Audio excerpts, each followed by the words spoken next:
வணக்கம். நீங்கள் இணைந்திருப்பது தடம் யூடியூப் தளத்தின் இரவு நேர பிரதான செய்தி அறிக்கைகளுடன். முதலில் தலைப்புச் செய்திகள்.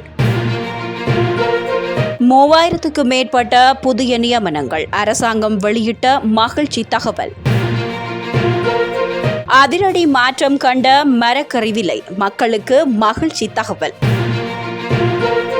ஒரே பதிவு இலக்கத்தை கொண்ட 2 கார்கள். லிட்ரோ எரிவாயு விலை திருத்தம் தொடர்பில் வெளியான தகவல்.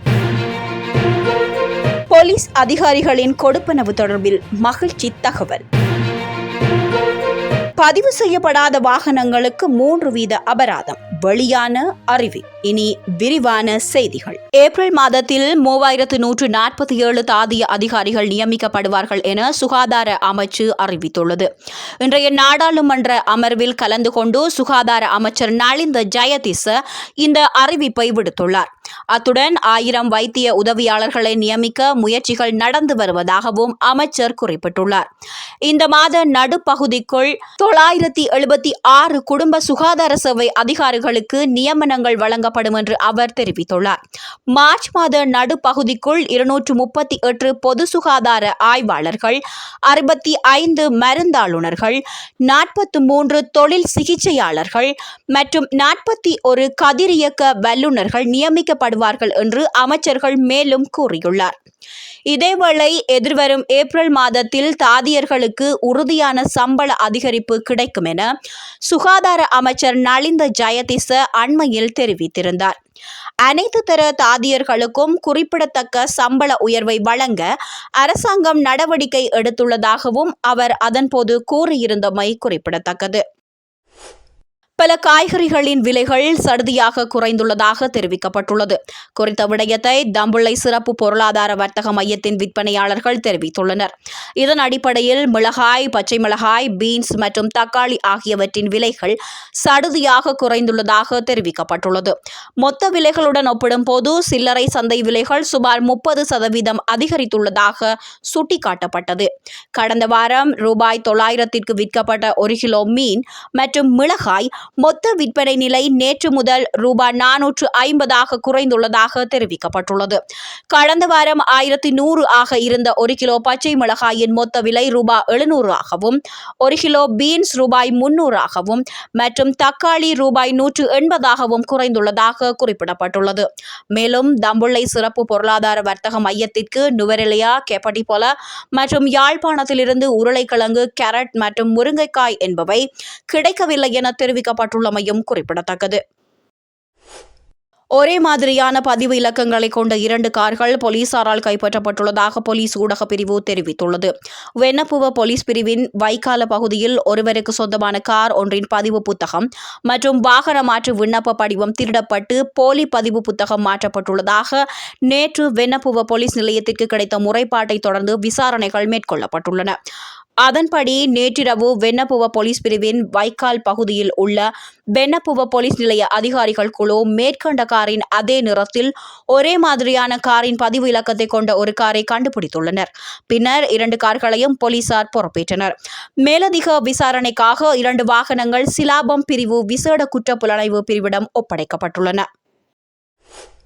எரிவாயு விலையின் திருத்தம் தொடர்பில் இன்று திங்கட்கிழமை அறிவிக்கப்படும் என லிட்ரோ நிறுவனம் தெரிவித்துள்ளது. விலை திருத்தம் குறித்து நிதி அமைச்சுடன் இன்றைய தினம் கலந்துரையாடல் நடைபெறவுள்ளதாக நிறுவனத்தின் பேச்சாளர் ஒருவர் தெரிவித்துள்ளார். கலந்துரையாடலை அடுத்து திருத்தம் செய்யப்பட்ட எரிவாயு விலைகள் உத்தியோகபூர்வமாக அறிவிக்கப்படும் என அவர் மேலும் தெரிவித்துள்ளார். போக்குவரத்து பிரிவுகளில் பணிபுரியும் இலங்கை போலீஸ் அதிகாரிகளுக்கு வழங்கப்படும் கொடுப்பனவுகளை அதிகரிக்க இலங்கை போலீஸ் துறை நடவடிக்கை எடுத்துள்ளது. சம்பந்தப்பட்ட அதிகாரிகளுக்கு தற்போது வழங்கப்படும் கொடுப்பனவுகளை 1/2/2025 முதல் 25% அதிகரிக்குமாறு பதில் ஐஜிபி, மூத்த டிஜிக்கள், மூத்த அதிகாரிகள் மற்றும் ஓஐசிகளுக்கு ஒரு சுற்றறிக்கை மூலம் தகவல் அளித்துள்ளதாக தெரிவிக்கப்படுகிறது. அதேவேளை களப்பணிகளில் ஈடுபடும் போக்குவரத்து பிரிவுகளின் ஓஐசிக்கள், களப்பணிகளில் ஈடுபடும் இன்ஸ்பெக்டர் தர அதிகாரிகள், போலீஸ் சார்ஜென்ட்கள் மற்றும் போலீஸ் கான்ஸ்டபிள்கள் மற்றும் களப்பணிகளில் ஈடுபடும் போலீஸ் கான்ஸ்டபிள்கள், ஓட்டுநர்கள் ஆகியோருக்கு கொடுப்பனவுகள் அதிகரிக்கப்படும்.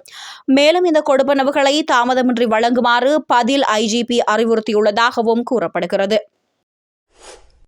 இலங்கைக்குள் இறக்குமதி செய்ய அனுமதி வழங்கப்பட்ட வாகனங்கள் 90 நாட்களுக்குள் பதிவு செய்யப்பட வேண்டும் என்று, பதிவு செய்யப்படாத வாகனங்களுக்கு 3 வீத அபராதம் விதிக்கப்படும் என நாடாளுமன்ற தொடர்புத்துறை ஒரு அறிக்கையில் தெரிவித்துள்ளது.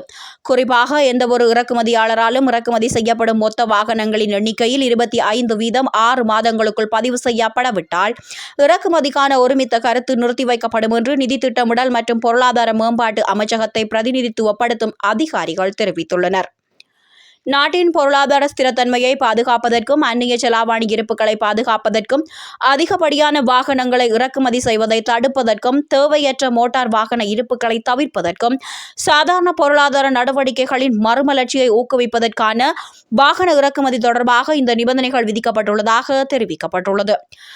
1969 ஆண்டின் 1ஆம் இலக்க இறக்குமதி மற்றும் ஏற்றுமதி சட்டத்தின் கீழ் ஒழுங்குமுறையின் கீழ் வெளியிடப்பட்ட வர்த்தமானி எண் 2421 கீழ் 04 மற்றும் 2421 கீழ் 44 ஆகியவற்றை கருத்தில் கொண்டு நாடாளுமன்ற உறுப்பினர் ஹர்ஷ டி சில்வா தலைமையில் 4/3/2025 அன்று நடைபெற்ற பொது நிதிக்குழுவின் கூட்டத்தின் போது இந்த விவரங்கள் வெளியிடப்பட்டுள்ளன என்று அறிக்கையில் மேலும் தெரிவிக்கப்பட்டுள்ளது. இத்துடன் செய்திகள் யாவும் நிறைவடைந்தன. மேலதிக செய்திகளுக்கு எமது தடம் யூடியூப் தளத்துடன் தொடர்ந்தும் இணைந்திருங்கள். நன்றி. 3000க்கு மேற்பட்ட புதிய நியமனங்கள், அரசாங்கம் வெளியிட்ட மகிழ்ச்சி தகவல். அதிரடி மாற்றம் கண்ட மரக்கறி விலை, மக்களுக்கு மகிழ்ச்சி தகவல். ஒரே பதிவு இலக்கத்தை கொண்ட 2 கார்கள். லிட்ரோ எரிவாயு விலை திருத்தம் தொடர்பில் வெளியான தகவல். போலீஸ் அதிகாரிகளின் கொடுப்பனவு தொடர்பில் மகிழ்ச்சி தகவல். பதிவு செய்யப்படாத வாகனங்களுக்கு 3 வீத அபராதம், வெளியான அறிவி. இதுபோன்ற செய்திகளை தெரிந்து கொள்ள தடம் நியூஸ் சேனலை சப்ஸ்கிரைப் செய்து அருகில் உள்ள பெல் பட்டனை கிளிக் செய்யுங்கள். மேலும் இதுபோன்ற செய்திகளை உடனுக்குடன் தெரிந்து கொள்ள தடம் fm.com என்ற இணையதளத்தின் வாயிலாகவும் எங்களுடன் இணைந்து கொள்ளுங்கள்.